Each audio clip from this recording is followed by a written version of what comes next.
watching Panic TV. Now your host, Jason Terrigan.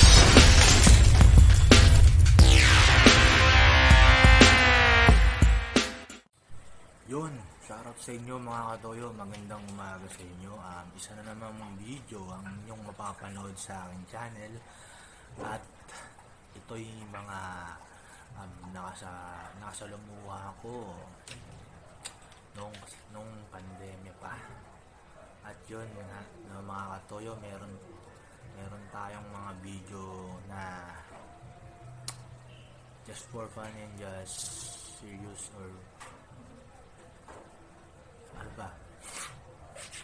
Hindi yun mga katoyo, ipapakilala ko sa inyo yung mga nakasama ko, nakilala ko sa aking paglilibot nung pandemya. At ito'y isa si Manong, di ko siya kilala at hindi ko nakuha ang pangalan niya kasi siya ay may tawag dito, PWD yan. Dahil isa rin ako sa mga humahanga sa mga ganun mga tao. Ito'y pangalanan lang natin na si Tatay 7-Eleven. Kasi doon ko naman talaga siya nakita sa 7-Eleven actually. Si Manong 7-Eleven yan. Sino nga ba to na si Manong 7-Eleven? Siya nga pala ay isa sang parang paralyzed stroke. Yun, tapos hindi siya nakapagsalita mga katoyo. Si Manong 11 ay nakatira sa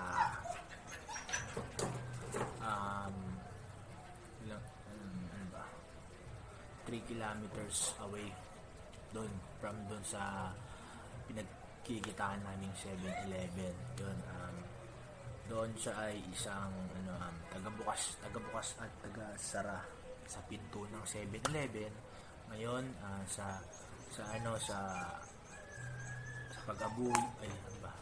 pagbigay ng mga barya ay malaking tulong na sa kanya.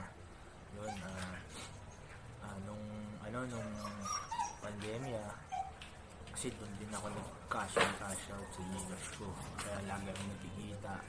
So pag nabutan ko siya doon, lagi niya akong binabate at saka masaya kapag nagkikita kami. Lagi siyang may kwento sa akin about sa mga babae niya.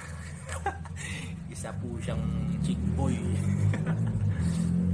boy na lalaki. Yun, lagi niya akong inagwentuhan sa mga bebot ng mga babae. Mahilig sa babae itong kaibigan kong to, na kung sino man siya, yun, bilang pasasalamat sa mga kwela at jokes niya, niregaluhan ko siya. Kaso lang yung video ko na yun is yung video ko na yun hindi nawala dito kasi tawag dito, yung araw na yon ay yung mga videos ko previously, marami actually, kaso ito lang ang nakuha ko at na kalkal ko sa aking sa aking memory yan. So hindi nakuhaan yun yung pagbigay ko ng Thanksgiving gift, yung Pasko yun guys, ay mga katoyo, yan, lang naman, damit kasi sobrang natutuwa ako pag nakikita at nagkikwentuhan kami doon sa 7-Eleven. Actually kahit di ako magka-cash in, parang pagdating ng hapon gusto ko siyang makita kasi nandoon na siya hapon hanggang gabi, 8 to 7 gano'n uwi niya, si Manong 7-Eleven, basta nakakatawa siya actually. Kasi kahit na gano'n, kapansanan siya, may discount pa rin sa buhay. Tsaka masayahin. Ang importante sa atin, di ba mga katolo? Kaya yun, pinapakilala ko sa inyo si Si Manong 7-Eleven. Manong 7-Eleven kasi yun. Doon ko siya nakilala. Yan. Panoorin natin sa aking YouTube. You're watching Anik TV. Please subscribe and share, follow, and comment below. Yan. Panoorin natin sa aking YouTube channel. Eto na guys, mga katoyo. Sino nga ba siya? Panoorin na natin mga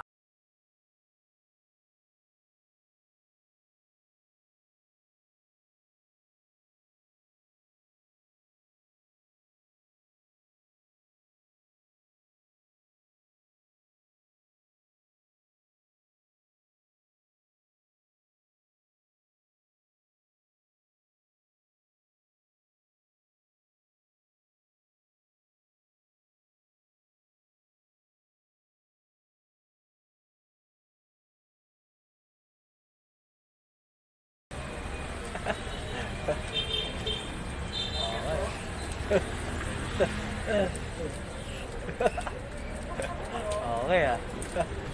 Loko ka ah. Loko ka. Ganda ni ate no. Ganda no. Oo no.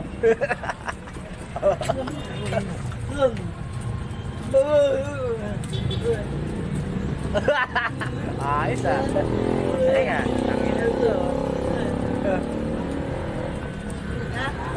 Ling? Ling mo? Okay ah. Ayan ah.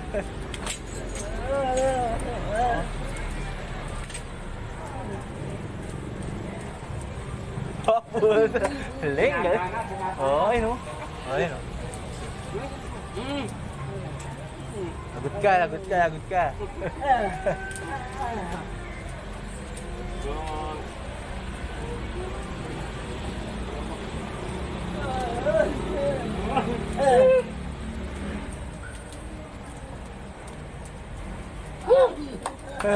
Galing ah. Galing ah.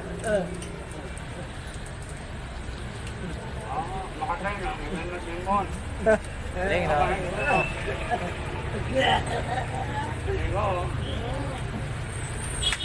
You're watching Anik TV. Please subscribe and share, follow, and comment below.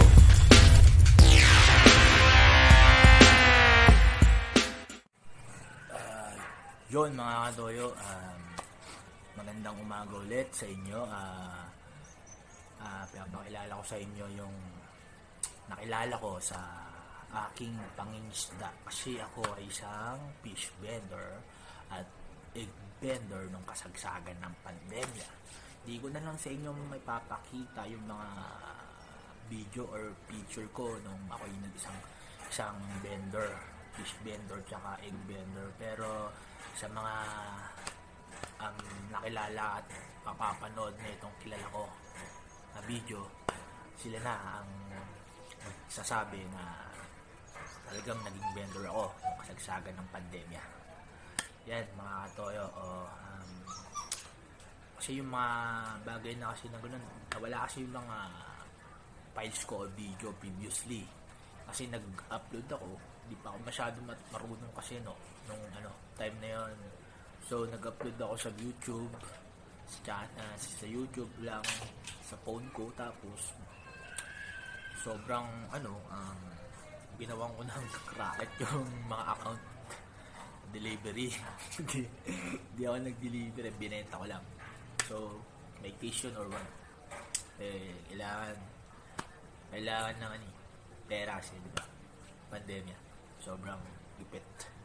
So, ganun ang nangyari, nawala yung video ko nung ako yung nag-vendor. Halos dito, barangay, nablang barangay. Iikot ko. Nung egg vendor ako, naka-push, push cart. Tawag doon, kariton. Yun, kariton, yung egg vendor ako. Actually, sari-sari na mag-egg vendor ako eh. May dumating ng mga ibang mga drinks yan, sinasabay ko yan sa paglilibot ko nung kasagsagan ng pandemya. At nung naging fish vendor na ako, kasi mas mura yung puhunan, tsaka parang mas madaling ibenta kasi, di ba? pandemya, bawal lumabas, kailangan ng ulam, yung mga tao, mga kapwa natin na nasa bahay lang tayo para tayo frontliner. Nasawa naman ng Diyos tsaka sa tulong ng mga vitamins or pampalakas ng immune, hindi tayo tinamaan na virus. Yun, ipapaalala ko sa inyo si Intoy. Siya siyang amazing na bata. Nakilala ko dun sa pier. Sa pier yun, dun sa kung saan ako kumukuha ng mga paninda na isda. Nakilala ko siya doon, lumapit siya sa akin, nasa tricycle kasi ko nun. Hinihintay ko yung isa ko kasama para mamakyaw. So yun, lumapit siya sa akin, kuya, pangkain daw, gano'n. Sabi ko, in-interview ko muna bago ko sumigyan. Pinakita ko yung laman ng laman ng tag dito. Pouch bag ba yun? Belt bag, gano'n. 20 pesos ang laman ng pouch bag ko. Buti na lang may service akong bike. Yun. Si Intoy nga pala ay isang estudyante. Siya isang galang bata. Yun, mga to, galang bata siya. Ibig sabihin na lagi siyang nasa labas. Kahit may virus o delikado, yun. So doon ko nakita yan sa pier malapit sa dagat.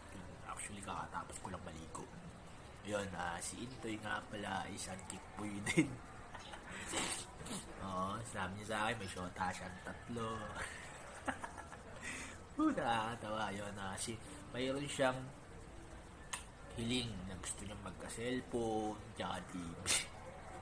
Sabi ko, naku Intoy, ang may bibigay ko lang sa'yo, pampatawid ko ito. Tignan mo laman ng 20 pesos. Pero itong 20 pesos na to, ibibigay ko sa'yo para magkalaman yung check mura mo o chan mo, sabi ko sa kanya. So, tinanong ko kung anong mabibili niya sa 20 pesos. Sabi niya, egg silog ata or tinapay. Yung sinabi niya sa akin.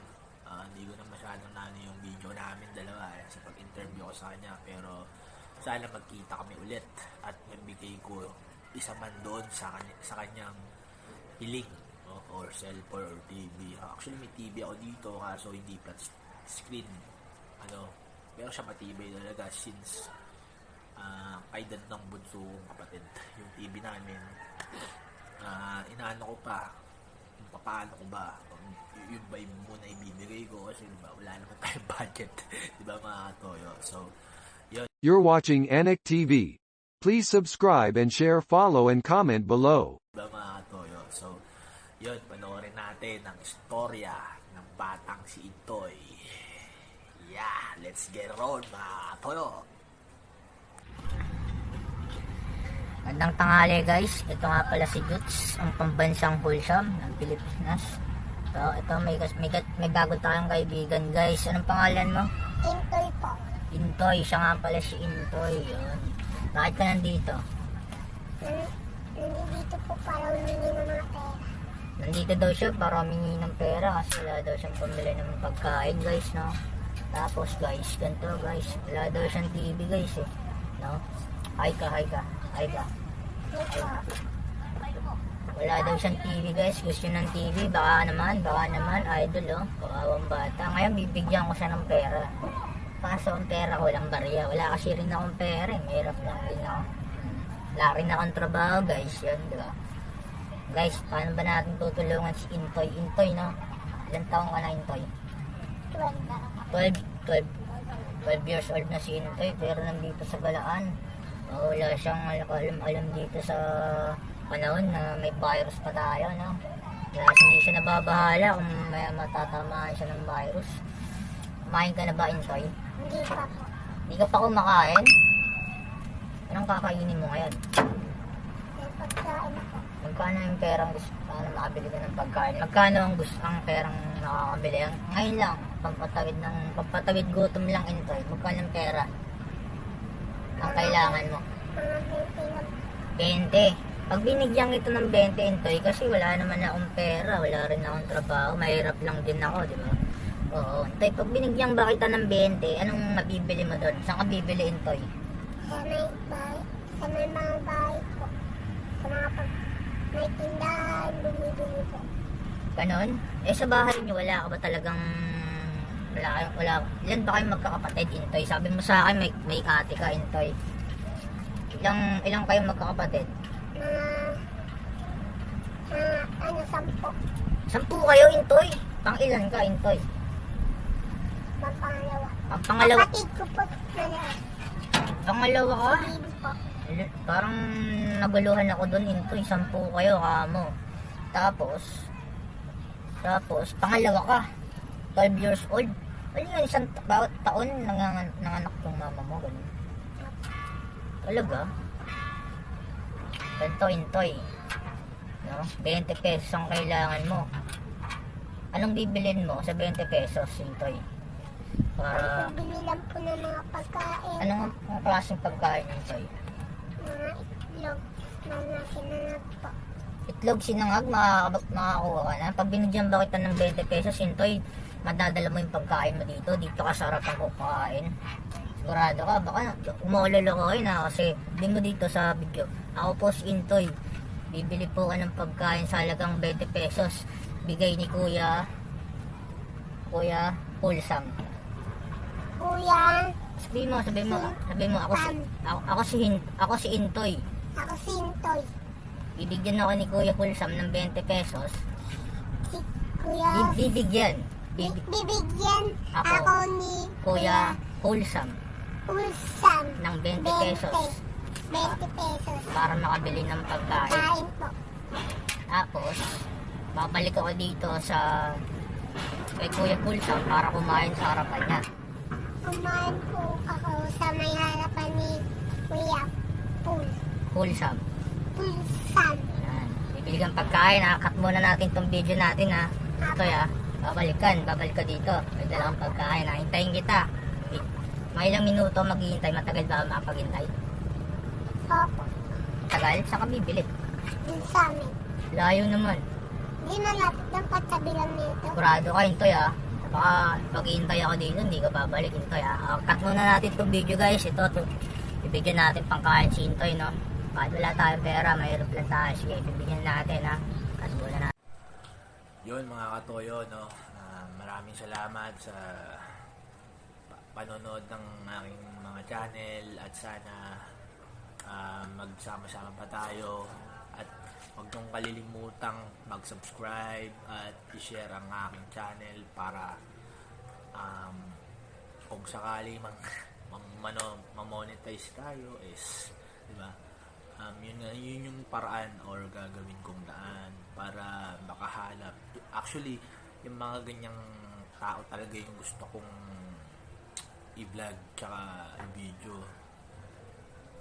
Parang tingin ko kasi good memory or pag diba? Basta ganun yung gusto kong sanang i-content dito. Yun. Kaya sana masuportahan nyo ang channel ko. Sana tulungan nyo akong ma-monetize yan mga katoyo. Syempre marami pa kayong mga adventure at masayang video or kwela at walang kakwenta-kwenta mga content dito sa aking channel na mapapanood nyo. Dito lang yan sa Anak TV, nag-iisa. Yun, so maraming salamat sa inyo. Don't forget, comment below sana pagkatapos yung mapanood ang mga videos ko sa aking channel. Yan, basta maraming salamat sa inyo. Sana magsuportahan tayo mga katoyo.